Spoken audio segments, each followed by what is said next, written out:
sa akin.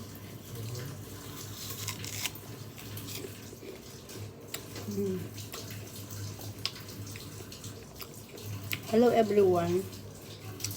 Ito yung apple, yung mansanas na kinakain natin. Na pang-lesson natin kung gutom tayo.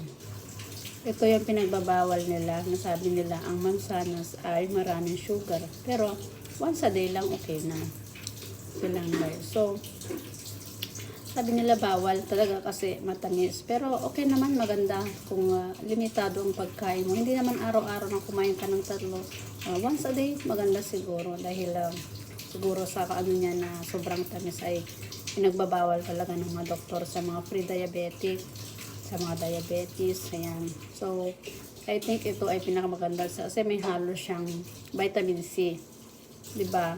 So, hindi naman bawal siguro basta kain ka lang ng